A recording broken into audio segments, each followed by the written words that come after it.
அன்பு சொந்தங்கள் அனைவருக்கும் பாண்டி கொடுமணிநாதரிடமே அஸ்ட்ரோ சதீஷ்குமாரின் பணிவான வணக்கங்கள்.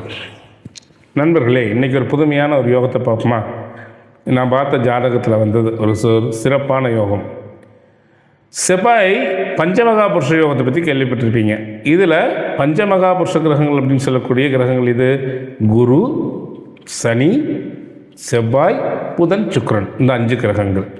இந்த 5 கிரகங்கள் ராசிக்கோ லக்னத்திற்கோ கேந்திரங்களில் ஆட்சி உச்சம் பெறும் பொழுது, சுபத்தன்மையில் உள்ள பொழுது அந்த கிரகம் பஞ்சமகா புருஷ யோகத்தை கொடுக்குது. ஆனால் என்னோடய அனுபவத்தில் இப்போ ஒரு சிம்ம லக்னத்துக்கு செவ்வாய் யோகத்தை, அந்த பஞ்சமகா புருஷ யோகத்தை கொடுக்குற கிரகம் லக்னத்துக்கு சுபராக இருக்கணும். அதில் மாற்று கருத்துக்கே இடம் இல்லை. அப்போ தான் முழு யோகத்தை அனுபவிக்க முடியும். பஞ்சமகா புருஷ யோகத்தை கொடுக்குற கிரகத்தில் செவ்வாய் இயற்கை பாவர், அதுக்கப்புறம் சனி இயற்கை பாவர். இந்த 2 கிரகங்களும் என்ன கேட்டிங்கன்னா சுபகிரகத்தில் பார்வை விட்டுருக்கணும். அப்போ தான் அந்த யோகம் முழுமையாக வேலை செய்யும். புரியுங்களா? பாவகிரகம் சேரக்கூடாது. பஞ்சமகா புருஷ யோகத்தை கொடுக்கறது யார் யார்? குரு, சனி, சுக்கிரன், புதன், செவ்வாய். இதில் அசுப கிரகங்கள் என்று சொல்லக்கூடிய இயற்கை அசுபர் என்று சொல்லக்கூடிய சனி பகவானோ செவ்வாய் பகவானோ பஞ்சமகா புருஷ யோகத்தை கொடுக்கணும்னா ராசி அல்லது லக்னத்துக்கு கேந்திரத்தில் நின்று அதை சுப ஆட்சி பெற்று உச்சம் பெற்று அதை சுபகிரகம் பார்க்கணும்.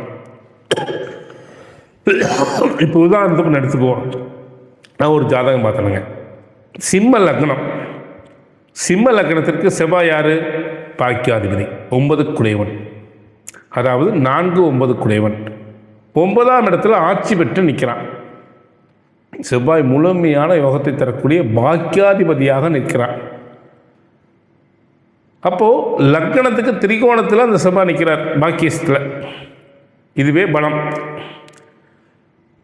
இப்போ இப்படி எடுத்துக்கோங்க. துளாராசி.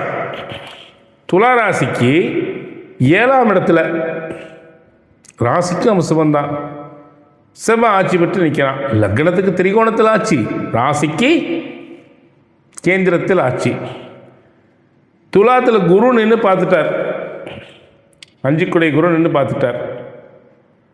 குரு பார்வையில் செவ்வாய் இருக்கார். அப்போது இந்த ஜாதகம் மிகப்பெரிய உயர்வை அடையப் போகுது. மிகப்பெரிய உயர்வில் வரப்போகுது. மிகப்பெரிய உயர்வுக்குள்ளே வரப்போகிறாங்க. ஒரு தலைமை பதவி, IAS, IPS போன்ற ஒரு தலைமை பதவி, மிக உயர்ந்த பதவிக்குள்ள இந்த ஜாதகர் கட்டாயம் வருவார்கள். கட்டாயம் உயர்ந்த பதவியை அடைவார்கள், உயர்ந்த நிலைமையை அடைவார்கள். நாடு போற்றத்தக்க ஒரு உயர்ந்த நிலையை இந்த ஜாதகருடைய வாழ்க்கை உயரும் என்பது திண்ணம்.